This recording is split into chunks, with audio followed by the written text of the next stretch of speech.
All right, so I got an Xbox 360.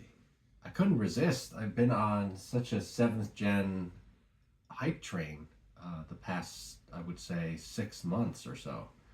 It's really been a lot of fun going back to these games and or playing them for the first time, really. The Xbox 360 is the only console that I've never owned prior to now, and it's a console that's always kind of been in my peripheral, and I've seen it at friends' houses, and I've played it a little bit at friends' houses. There was this other YouTuber called, I believe his name is Super Sam Bam. I hope I got that right. And he talked about a very similar topic to what I'm going to be talking about today, which is this feeling of secondhand nostalgia. I was there, I was alive and conscious when this generation was going on, but I wasn't, delving into every single thing. I had other things that needed to be accomplished. So I was a teenager at the time. This was this was an era where I was kind of just, I was a little bit in a kind of in a sort of a lull, I guess you could say, as far as gaming was concerned. I was kind of, not, I wouldn't say disinterested, but I wasn't super in it like other people were. I wasn't a collector. I wasn't trying to play every franchise out there. I would just kind of pick up games on a whim every now and then, mostly for, well, only for the Wii when back during like the 2006 to 2013 period. But then I got the PS3 in 2013, as I explained in my first video, the first video of this. I guess this is a series now. Um, so the Xbox 360 and Xbox in general has always been my blind spot. I've never ever owned an Xbox console, but it's always been around. I've always played at friends' houses, and it's always been a very sort of um, a very important console or consoles. I believe like the original Xbox and Xbox 360 are the two consoles that really kind of interest me. Anything after that, like anything Xbox One forward, is not really interesting to me, because then it wasn't really, it was just kind of open to all platforms.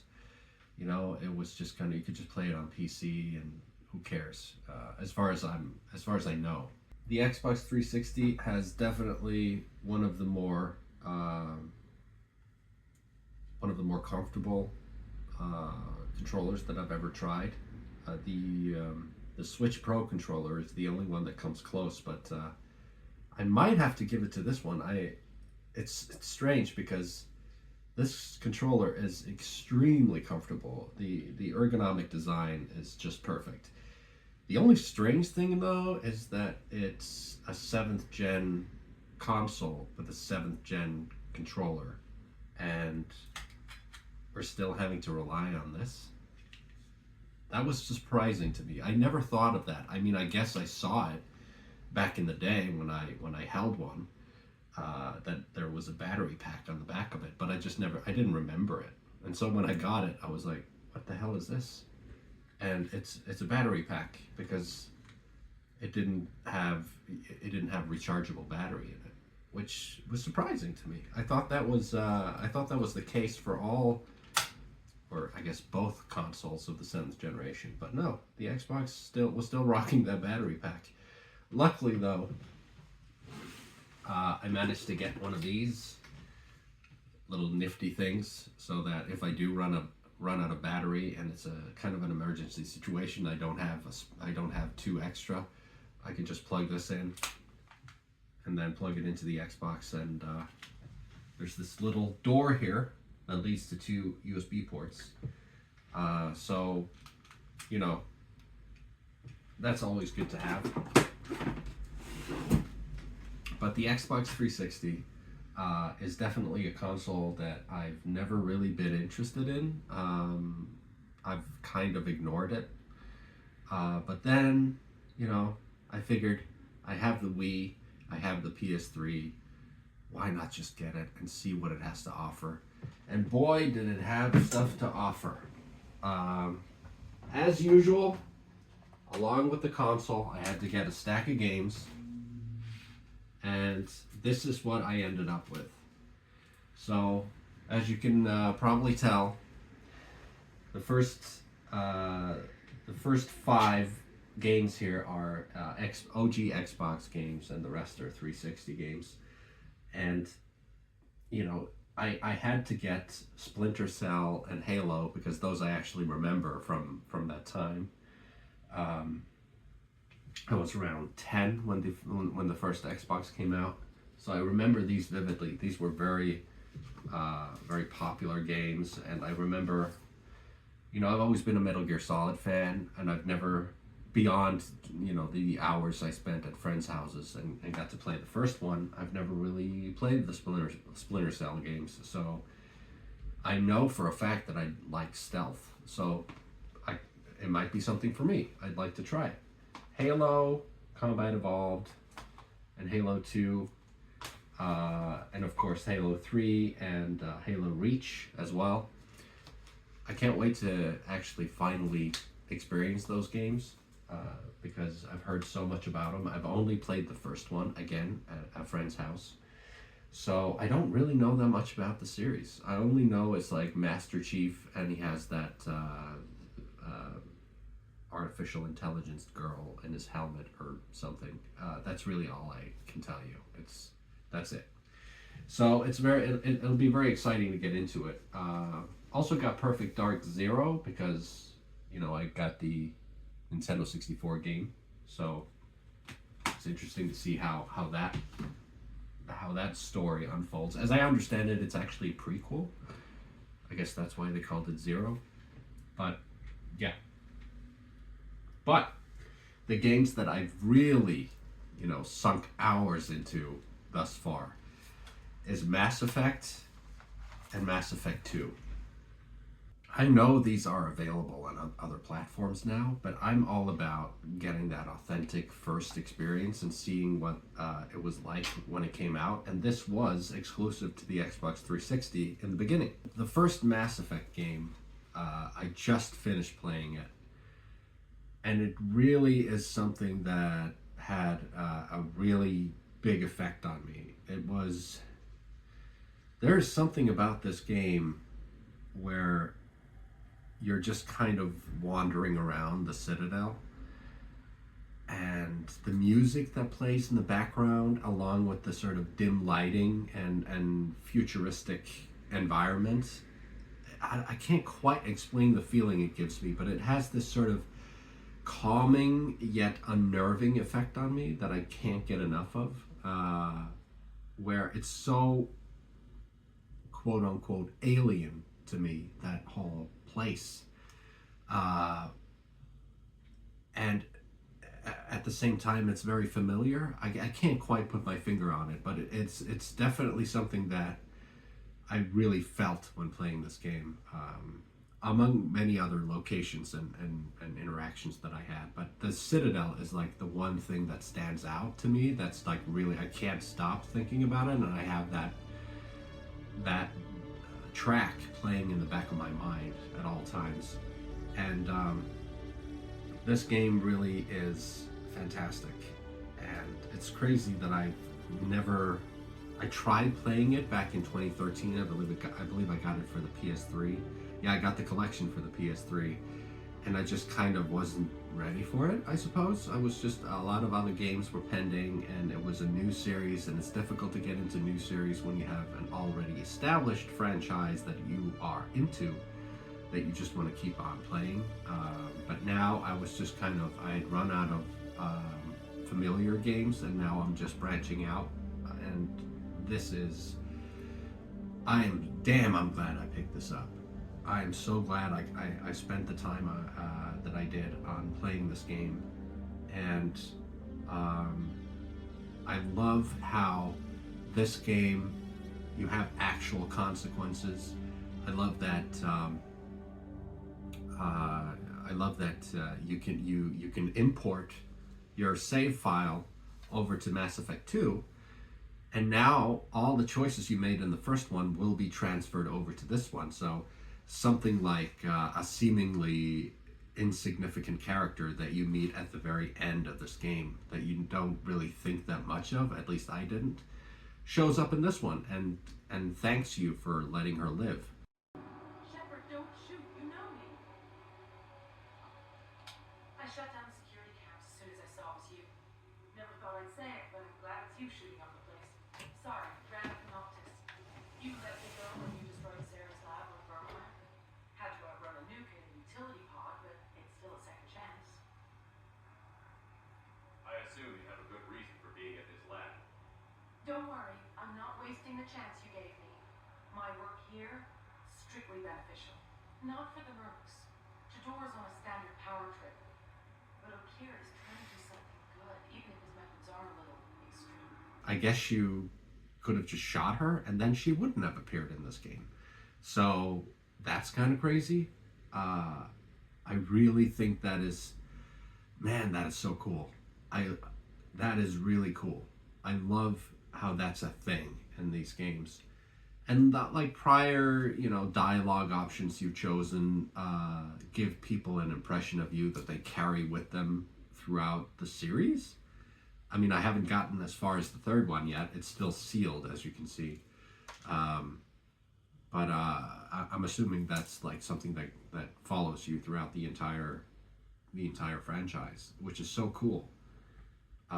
It really gives you a feeling that you are this protagonist. And this is one of the first games I've heard of where it's a protagonist that you choose the avatar for completely, where you choose to be whether you want to be a man or a woman.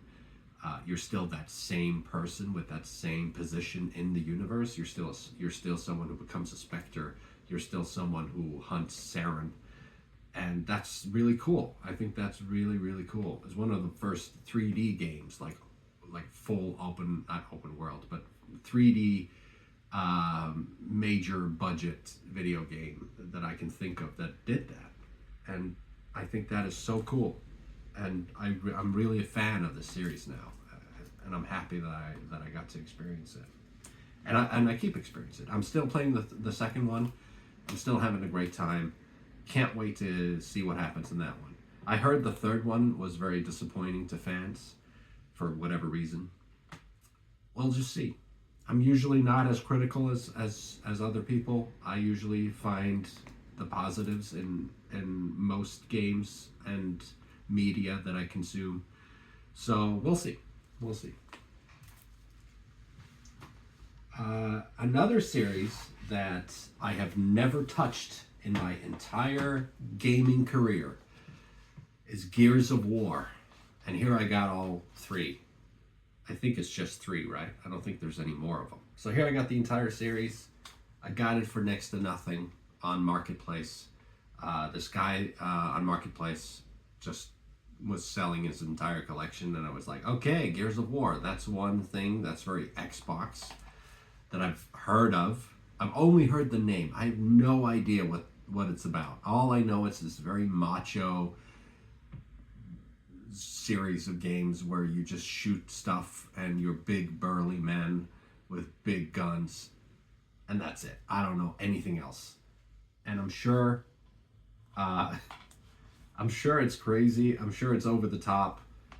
And who knows, maybe it's surprisingly deep. You never know with these games. Like, you go in and you expect something that's extremely over the top and silly, and just a good time, basically. And all of a sudden they hit you with like the biggest tearjerker ever.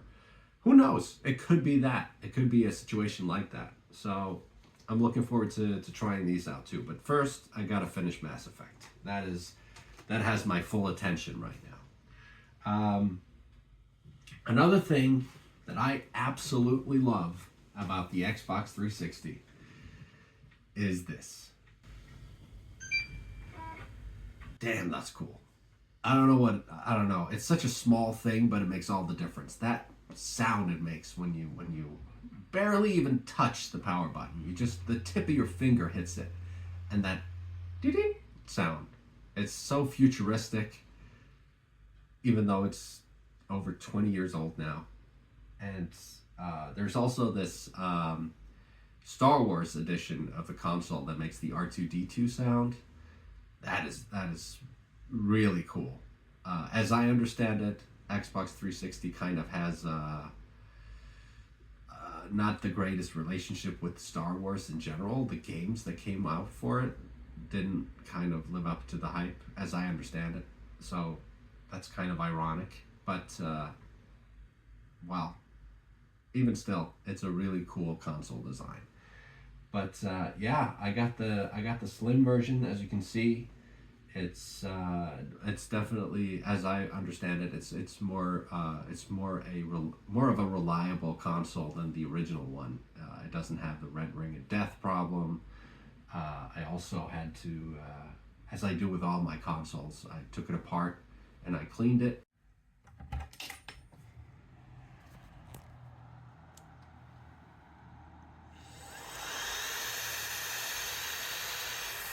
It's definitely one of the more difficult consoles that I've ever had to take apart. You can clearly tell that Microsoft did not want you to void your warranty by opening this thing. The PS3 was just so easy to open and clean and put back together again. This one was a nightmare.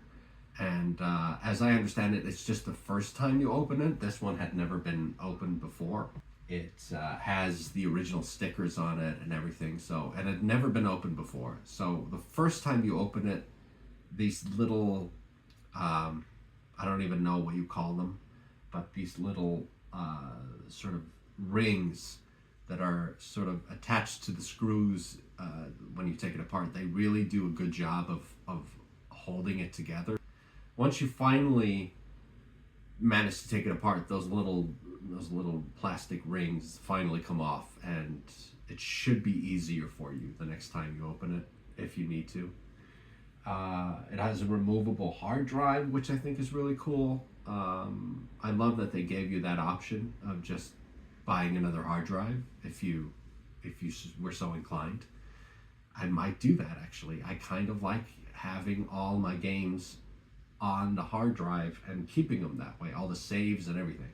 But it's going to take a while for me to actually fill an entire hard drive, because it is 250 gigabytes, and so I should be good for a while. But yeah, that's the Xbox 360, and this brings me one step closer to experiencing and understanding this entire generation of games. It's definitely a console that I slept on for way too long, and I'm happy to have it now. And I'm also happy to be experiencing it when the games are this stupid cheap.